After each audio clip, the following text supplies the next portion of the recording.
Hello friends, स्वागत है आपका हमारे इस यूट्यूब चैनल संवाद क्लब पर। और आज के इस वीडियो में हम भारत के वीर सपूत कैप्टन मनोज पांडे के बारे में डिस्कस करेंगे, जिन्होंने कारगिल वॉर के टाइम पे अपना अहम कंट्रीब्यूशन दिया था। 3 जुलाई 1999 को वो बहादुरी से लड़ते हुए वीर गति को प्राप्त हुए और उन्हें मरणोपरांत परमवीर चक्र अवार्ड दिया गया। आज की ये वीडियो कैप्टन मनोज कुमार पांडे को एक ट्रिब्यूट पे करने के लिए है, उनकी बहादुरी के लिए और उनके शौर्य के लिए। आज की इस वीडियो के लिए मैंने कैप्टन मनोज कुमार पांडे के बारे में काफी रिसर्च किया है और ये पूरी वीडियो टोटल 2 पार्ट में रहेगी। मैं कैप्टन मनोज कुमार पांडे के अर्ली लाइफ के बारे में बात करूंगा और पार्ट 2 में मैं बात करूंगा कैप्टन मनोज कुमार पांडे के ब्रेवरी के बारे में, जो उन्होंने कारगिल वॉर के टाइम पे दिखाया था। कैप्टन मनोज कुमार पांडे का जन्म 25 जून 1975 में उत्तर प्रदेश के सीतापुर डिस्ट्रिक्ट में हुआ और वो एक मिडिल क्लास फैमिली से बिलोंग करते थे और अपने सभी भाई बहनों में वो सबसे एल्डर थे, सबसे बड़े थे। दूसरी बात, कैप्टन मनोज कुमार पांडे बचपन से ही पढ़ने में बहुत अच्छे थे और वो उनमें एक सेंस ऑफ रिस्पॉन्सिबिलिटी थी टुवर्ड्स फैमिली। उसके बाद हम बात करते हैं उनके एजुकेशन के बारे में।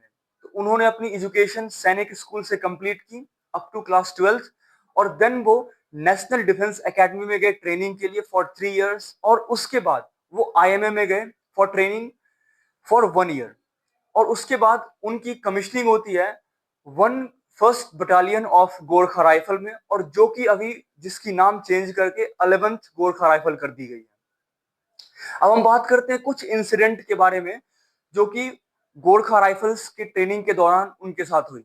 सबसे पहली चीज अगर बात करें हम कैप्टन मनोज कुमार पांडे के बारे में, तो वो ना ही शराब पीते थे और ना ही वो नॉनवेज खाते थे। तो एक इंसिडेंट है जब उनको एक टेस्ट देना था कि जब एक रिचुअल होती है उनके बटालियन में कि जो बकरा होता है उसे काटनी होती है और वो भी काटनी होती है खुखरी से, जो कि गोरखा गोरखा के लिए एक ट्रेडिशनल वेपन है, ट्रेडिशनल एक खुखरी ट्रेडिशनल लाइफ है। जब उनकी बारी आई कि उस बकरे का सर धड़ से अलग करना है, तो उनमें काफी नर्वसनेस थी, काफी हेजिटेशन थी, क्योंकि उन्होंने उससे पहले कभी किसी को नहीं मारा था और वो बिल्कुल एक सीधे साधे टाइप के पर्सन थे। बट उन्होंने वो काम किया और बकरे को काटने के बाद उनमें काफी हेजिटेशन था, जिससे कि वो अपने हाथ को बार बार धो रहे थे अपने अपने पाप को दूर करने के लिए, और उनमें काफी एक घबराहट आ रही थी कि हमने ये क्या कर दिया, हमने एक बहुत बड़ा पाप कर दिया। तो हम ये कहना चाहते हैं कि ये काफी मिथ सोसाइटी में है कि अगर किसी को फाइट करना है, अगर किसी को एग्रेशन दिखाना है, अगर लड़ना है किसी को, तो उसके लिए उसको नॉनवेज खाना चाहिए, शराब पीना चाहिए, शराब का सेवन करना चाहिए। बट ऐसा कुछ नहीं है।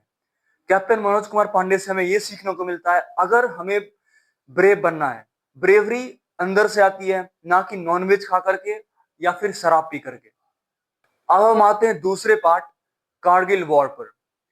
2 जून 1999 को कैप्टन मनोज कुमार पांडे को एक टास्क दी गई और उस टास्क में ऐसा कहा गया उन्हें कि बटालिक सेक्टर में एक रिज है जो कि जिसका नाम है खालूबार रिज और जिसकी हाइट है 5000 मीटर और वो इंक्लाइंड है अप टू 70 डिग्री, वो इंक्लाइंड है।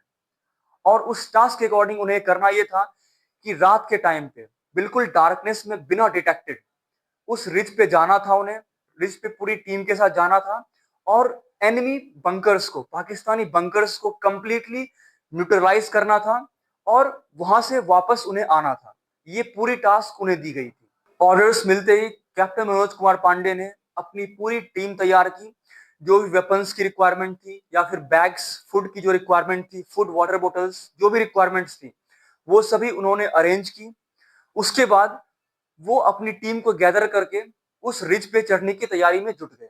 लगातार 14 घंटे कैप्टन मनोज कुमार पांडे और उनकी पूरी टीम ने चढ़ाई की और पिछले 24 घंटे से वो सोए नहीं थे और वो पूरे एग्जॉस्ट हो चुके थे। इवन पीने के लिए पानी बहुत डिफिकल्टी से मिल रहा था और जो वहां पे स्नो था, जो कि एज टेम्परेचर बहुत गिर चुका था, तो वहां पे जो स्नो था उससे वो अपनी प्यास बुझा रहे थे और उनके लिए काफी डिफिकल्टी थी। जो वो खाना लेके गए थे वो बिल्कुल काफी काफी पहले की हो चुकी थी, बहुत ठंडी हो चुकी थी और खाने में बिल्कुल ये कह सकते हैं बिल्कुल स्टिफ लग रही थी और उनकी पूरी टीम एग्जॉस्टेड थी।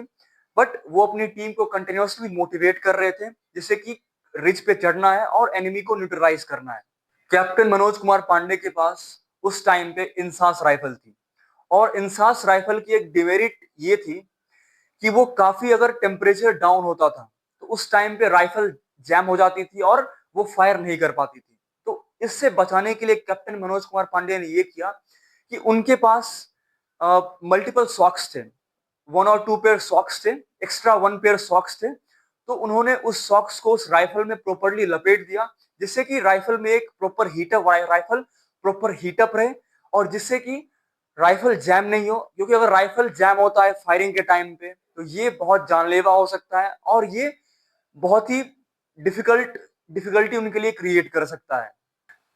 14 घंटे की पूरी लगातार चढ़ाई के बाद कैप्टन मनोज कुमार पांडे बस टॉप पे पहुंचने वाले थे कि उन्होंने कुछ सेलिंग्स देखी इंडियन आर्मी के साइड से और इंडियन आर्मी के साइड से उन्होंने देखा कि जो आर्टिलरी गन्स थी वो पूरी अरेंज्ड थी और वो आर्टिलरी गन्स कंटिन्यूअसली फायर कर रही थी पाकिस्तानी पाकिस्तानी सोल्जर्स की तरफ। और ये जो फायर की जा रही थी इंडियन आर्मी की तरफ से वो डिस्ट्रैक्ट करने के लिए था पाकिस्तानी सोल्जर्स को, जिससे कि रात के टाइम पे कैप्टन मनोज कुमार पांडे और उनकी पूरी टीम उस रिज पर चढ़ जाए। लेकिन थोड़ी टाइम के बाद ही कुछ ऐसा हुआ जो कि बहुत शॉकिंग था। फायरिंग स्टार्ट हुई और फायरिंग जो थी कैप्टन मनोज कुमार पांडे और उनकी टीम के तरफ फायरिंग स्टार्ट होने लग गई और उस फायरिंग के दौरान कुछ सोल्जर्स घायल हो गए और कुछ उनके सोल्जर्स की डेथ हो गई। तो कैप्टन मनोज कुमार पांडे ने सबको अलर्ट किया कि एनिमी फायरिंग स्टार्ट हो गई है और सभी उनकी पूरी टीम ने कवर लिया स्टोन बोल्डर्स के बिहाइंड। डिफिकल्टीज बहुत हो रही थी लेकिन कैप्टन मनोज कुमार पांडे ने अपना हौसला नहीं खोया। उन्होंने अपनी टीम को एकजुट किया, जो भी पर्सन्स हेल्दी थे, जो भी पर्सन्स लड़ने के लिए तैयार थे, उस लायक लड़ने के लायक उस कंडीशन में थे, उन्होंने टीम को तैयार किया और कमांड किया कि आगे बढ़ना चाहिए। और वो बिना कुछ सोचे समझे, बिना कुछ सोचे कि हमारे पीछे कितने कितने सोल्जर्स हमारे साथ आ रहे हैं, वो सीधे टूट पड़े अपना, वो सीधे एनिमी की तरफ जा पड़े और बिल्कुल एक फियरलेस इंसान की तरफ वो ब्रेवरी, पूरी ब्रेवरी के साथ वो एनिमी सोल्जर्स की तरफ दौड़ पड़े अपनी कुकरी लेकर के। और एनिमी सोल्जर्स में काफी शॉकिंग इन्वायरमेंट क्रिएट हो गया कि आखिर इतना सेलिंग हो रहा है, काफी पूरी सेलिंग हो रही है, पूरी सेलिंग की ब्लैंकेट, उधर से फायरिंग हो रही है, एनिमी की फायरिंग हो रही है, लेकिन फायरिंग के बाद भी वो अपनी टीम के साथ कंटिन्यूअसली जाते रहे और ये काफी शॉकिंग था पूरी एनिमी सोल्जर्स के लिए। कैप्टन मनोज कुमार पांडे और उनकी टीम बिल्कुल तेजी के साथ वो फर्स्ट बंकर की तरफ बढ़ी, जिसमें जिसमें कि कैप्टन मनोज कुमार पांडे ने देखा कि 2 लाइट इन्फेंट्री के सोल्जर्स उस बंकर में हैं। उन्होंने अपनी खुखरी निकाली और हवा में वेव किया और वेव करते ही उन्होंने उन सोल्जर्स के सर धड़ से अलग कर दिए और इस तरह वो और उनकी पूरी टीम ने फर्स्ट बंकर को न्यूट्रलाइज कर दिया। पहला बंकर न्यूट्रलाइज करने के बाद गोरखा सोल्जर्स में काफी मोटिवेशन आ गई और उन सभी ने अपना वार क्राई स्टार्ट किया जो कि है जय मां काली आयो गोरखाली। और उसके बाद कंटिन्यूअस कंटिन्यूअस उन्होंने अपना खुखरी निकाला और उन्होंने एनिमी एनिमी के साथ क्लोज कॉम्बैट करना शुरू किया। ऑल्दो जो एनिमी सोल्जर्स थे उन्होंने भी क्लोज कॉम्बैट करना शुरू किया, लेकिन गोरखा के लेवल की क्लोज कॉम्बैट नहीं कर सके क्योंकि गोरखा खुखरी चलाने में बहुत एक्सपर्ट हैं और गोरखास जो होते हैं वो क्लोज कॉम्बैट में बहुत एक्सपर्ट होते हैं। और इसीलिए कैप्टन मनोज कुमार पांडे और उनकी पूरी टीम ने उन एनिमी सोल्जर्स को कंटिन्यूअसली अटैक किया और क्लोज कॉम्बैट में उन्हें हराया और सेकेंड बंकर को भी न्यूट्रलाइज कर दिया। और इस दौरान जब सेकेंड बंकर न्यूट्रलाइज हो गया तो उस टाइम पे कैप्टन मनोज कुमार पांडे के शोल्डर पे एक बुलेट लग गई और वो इंजर्ड हो गए। बट स्टिल उन्होंने अपना मोटिवेशन नहीं खोया, वो थर्ड बंकर की तरफ आगे प्रोसीड किया। उन्होंने तीसरे बंकर में पाकिस्तानी सोल्जर छिपा हुआ था। कैप्टन मनोज कुमार पांडे ने बिना देर किए हुए इंसास राइफल से फायरिंग स्टार्ट की और उस सोल्जर को मार डाला और अगेन तीसरा बंकर भी न्यूट्रलाइज कर दिया। और तीसरा बंकर न्यूट्रलाइज करने के बाद एक और अनहोनी होती है जिसमें कि कैप्टन मनोज कुमार पांडे के थाई पे, जांग पे एक और बुलेट लग जाती है और इस टाइम पे कैप्टन मनोज कुमार पांडे बिल्कुल इंजर्ड हो जाते हैं। बट स्टिल उन्होंने अपना हौसला नहीं खोया और बिल्कुल मोटिवेटेड रहे, बिल्कुल ब्रेवरी के साथ वो आगे बढ़े।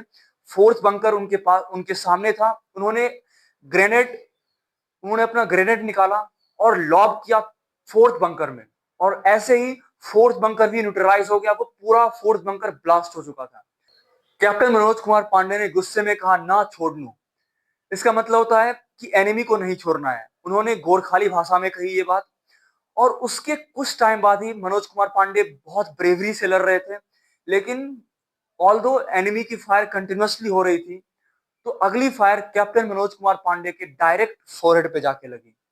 और जब फोरहेड पे जाके लगी तो ऑल्दो कैप्टन मनोज कुमार पांडे बिल्कुल चाहते थे कि वो और एनिमी बंकर्स को उड़ाएं, वो और किल करें, वो और ब्रेवरी से लड़ें, लेकिन उनकी आत्मा साथ दे रही थी, लेकिन उनका शरीर साथ छोड़ रहा था। और ऐसे ही कैप्टन मनोज कुमार पांडे बिल्कुल ब्रेवरी के साथ लड़ते हुए, अपना पूरा एफर्ट लगाते हुए वो शहीद हुए। और उनके शहादत के बाद गोरखा सोल्जर्स में एक आक्रोश आ गया, जिससे कि गोरखा सोल्जर्स पूरी ब्रेवरी के साथ लड़ते हुए उस रिज पे उन्होंने अपना कब्जा कर लिया, सारे बंकर्स को न्यूट्रलाइज कर दिया, और ऐसे ही उस रिज पे इंडियन आर्मी का फ्लैग लहराया गया। और उसके बाद 3 जुलाई को, जैसा कि हमने कहा, कैप्टन मनोज कुमार पांडे शहीद हुए और उन्हें पोस्टमसली मरणोपरांत परमवीर चक्र अवार्ड दिया गया। और ये थी उनकी वीर गाथा, जो कि मुझे काफी मोटिवेट करती है। और इवन आपको भी, हमें ये लगता है कि इस स्टोरी को सुनने के बाद आपको भी एक काफी मोटिवेशन आया होगा। और खास करके वे लोग जो आर्मी में जाना चाहते हैं, तो उन्हें एक काफी अच्छा मोटिवेशन आया होगा कि कैसे अपनी ब्रेवरी शो करनी है, कैसे अपनी सेंस ऑफ रिस्पॉन्सिबिलिटी शो करनी है, कैसे अपनी officer like qualities difficult condition में भी शो करनी है। तो that's all from my side. अगर आपको ये वीडियो अच्छी लगी होगी तो इस वीडियो को लाइक करें, हमारे चैनल को सब्सक्राइब करें ऐसे ही और वीडियोस के लिए, और शेयर करें उन सभी लोगों से जो कैप्टन मनोज कुमार पांडे के बारे में जानना चाहते हैं और जो कैप्टन मनोज कुमार पांडे से काफी इंस्पायर्ड है। So that's all from my side. जय हिंद।